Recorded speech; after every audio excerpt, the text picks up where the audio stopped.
All right. Well, good afternoon, first of all, and I want to welcome everybody to this office today.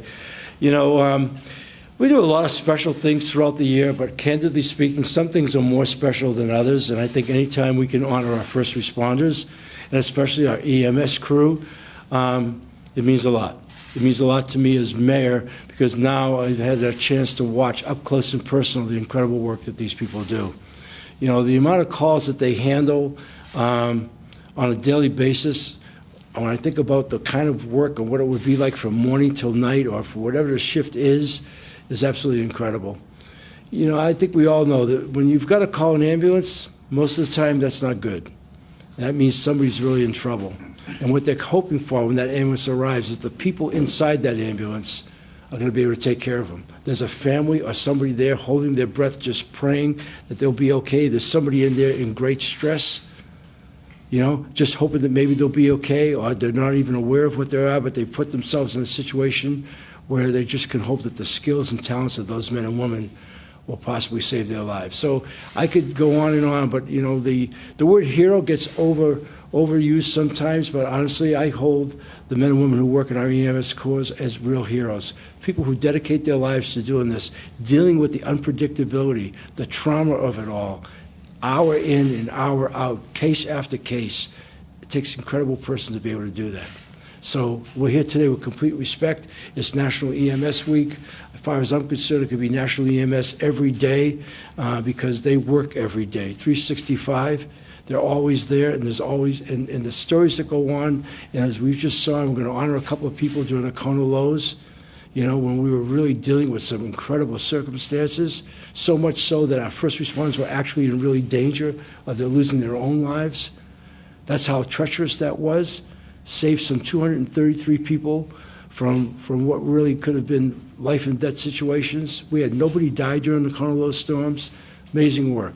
Wasn't all on EMS. It was a team effort. A lot of people, our fire department came through, HPD came through, but the men and women of our EMS, they deserve this attention. They deserve this recognition, and I want to say it and say it out loud. I'm very proud of them and very grateful for them, as our city should be. These are extraordinary people. So with that, I'd like to bring up Dr. Jim Ireland, the head of this whole thing. Okay. Good afternoon, everyone. Jim Ireland from EMS. Thank you so much for coming, and Alexis and Will. You know, that night, as the weather deteriorated, there was a lot of unknown. It was a natural disaster in the making.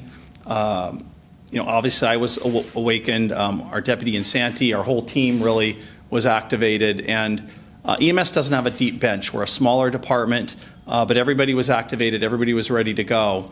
But our ambulance crews and our district chiefs that night were the ones on the front line with the weather, answering the 911 calls.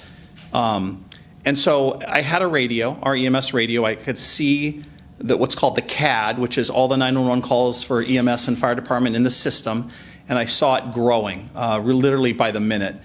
Rescue calls, emergency calls, calls for help, predominantly in the Waialua North Shore area, but also in other places as well, Kahuku area, Makaha, and then the regular calls that are coming through for the night. But it was very clear in the middle of the night what was happening and beginning to happen in the North Shore.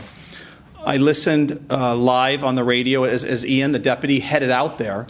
I was staying in town, connecting with the EOC, managing operations, and listening to the radio. And I heard them going on a call that night. And it was a routine call for EMS, other than it was flooding. It was a traffic accident.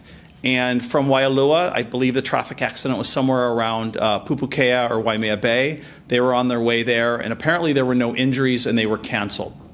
But they were canceled in an area somewhere around Chun's Reef, on the North Shore, and I'm listening on the radio, and they're calling in, the waters are rising. I'm listening to this live. I'm getting very concerned. The waters are rising, the waters are rising. The ambulance won't move, it's stalled.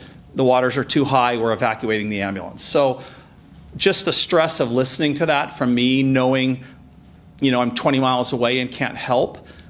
I know Ian's on the way, our high water rescue vehicle's on the way. We had the police in the area. Fire department's super busy. But there's just this feeling of helplessness. And then it got even more complex because they get out of the vehicle, and now I heard Will on the radio saying there's people trapped in a house and there's children trapped in a house. And then I'm concerned about their safety. Are they going to do the rescue? Are they going to be able to save the children? Are they going to be able to save themselves? How fast is the water rising? So this is a very tense period of time for me personally, and probably everybody on our team and in dispatch listening to the radio. The district chief on duty out there that night, Lori Grace, I could hear it in her radio transmissions. Just the overwhelming stress of listening to this live, hoping and praying for the best, but not being able to help. And it's dark, probably all the power was out. The water was, I believe, up to the windows on the ambulance. And then to hear Will come on the radio and say, we've got the children. And he had a child in his arms, and Alexis had a child in her arms, and the 2 police officers had children in their arms, children in their arms.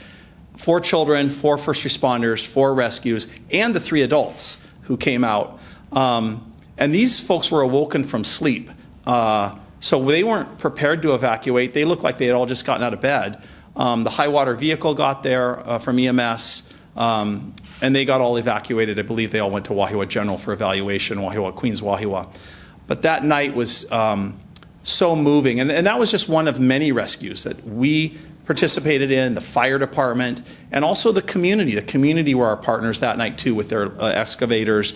And so there's just so much thanks and praise to go around for all the city agencies, first responders that were civilian and tractors, city and state later. So it's just like the mayor said, no fatalities. I couldn't have asked for anything more. Very sad about the property damage, but the fact that there were no lives lost. So, you know, I would just like to give Will and Alexis a chance just to maybe share a bit of their story and what they were thinking about, and maybe answer a question or two if you guys have. So, Will. Hello, my name is Will Batalon, paramedic for about 23 years, 25 years in the department. Currently stationed up in Wailua. This is my partner Alexis. She's been my steady partner for about a year.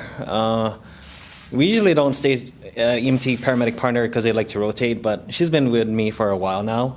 And basically, it was crazy. It was straight out of a movie. Like, the water was like waist deep, black, wind, cold, rain, everything's all coming down. We're trying to hurry up and get to these people. They wanted to get out of there, get into somewhere safe, but we just wanted to help them. You know, mind our safety is always our priority, but we always look out for each other. This is an island. We try to help each other out, and I'm glad I'm just part of this department. Thank you very much. Hi, as my partner said, my name's Alexis de Costa, stationed at Wailua with Wills. Like he mentioned, we have been partners for an extended amount of time. I want to thank the police that went into the waters with us. It was definitely a very stressful night. I also want to thank the department because they teach us to make split decisions under pressure. And without the training from the department, from my coworkers, my chiefs, everyone with City and County EMS, we wouldn't have been able to make the split decision. And anyone who risked their lives that night as well, civilians, it was a really special night, and we're great to be a part of it. So with that, we prepared something for each of you to remember this night and just your heroic actions. Just a memento from the article where this was covered in the Star Advertiser. So Will, that's for you. Thank you. And Alexis, that's for you. And then if I'd just like to call the mayor back up for a proclamation for EMS Week, and then maybe after we'll be available for a few questions. Yeah. I just want to say one other thing. I think in the business of being a first responder, you live on a daily basis, if not hourly basis, with expecting the unexpected. But as I just listened to Will and Alexis talk about, they're in a situation where you're dealing with the unimaginable. And just that kind of training and those instincts and that bravery is really something to be respected. So thank you both for that. We got a lot of, I would tell you, I got the cameras rolling. I spent a lot of years in the media business, covered a lot of flash floods over the course of that time, countless stories. And invariably, every time you hear the word flash flood, the typical thing that would follow it would be the number of deaths, because that's what they do. Flash floods kill people. And the very fact that we got through those Kona storms, again, it's a testimonial here. The fact that nobody died is absolutely incredible. And these rescues that went on were also equally as incredible. So we're all blessed and we're all very grateful. With that, I am going to read this proclamation. And I know the cameras are going, but I want to read the whole thing because it's that time. It's my office and I get to do that, right? Okay. It says, whereas emergency medical services, EMS professionals, including paramedics and emergency medical technicians, EMTs, serve as a vital link in the chain of healthcare survival, providing immediate, life-saving care to the residents and visitors of the city and county of Honolulu. And whereas Honolulu EMS personnel demonstrate unwavering resilience, dedication, and courage as they respond to more than 100,000 911 calls each year, delivering high-quality pre-hospital emergency medical care under often challenging and unpredictable conditions. And whereas these highly trained professionals work tirelessly, day in and day out, in all environments to stabilize patients, alleviate suffering, and ensure the safe transport of those in need, often giving critical decisions to save lives. And whereas National EMS Week was established in 1974 by President Gerald R. Ford to recognize the important contributions of EMS professionals and to raise public awareness about the critical role EMS plays in safeguarding the health, safety, and well-being of communities across the nation. Whereas this week serves as an opportunity to honor the commitment, compassion, and professional of EMS personnel and to acknowledge the essential services they provide in times of crises and need. Now, therefore, I, Rick Blangiardi, Mayor of the City and County of Honolulu, do hereby proclaim May 17th to the 23rd, 2026, to be National Emergency Medical Services Week, and encourage all residents to recognize and thank the dedicated paramedics, EMTs, and dispatchers who serve our community with excellence and integrity. God bless all of you. Jim, this goes to you.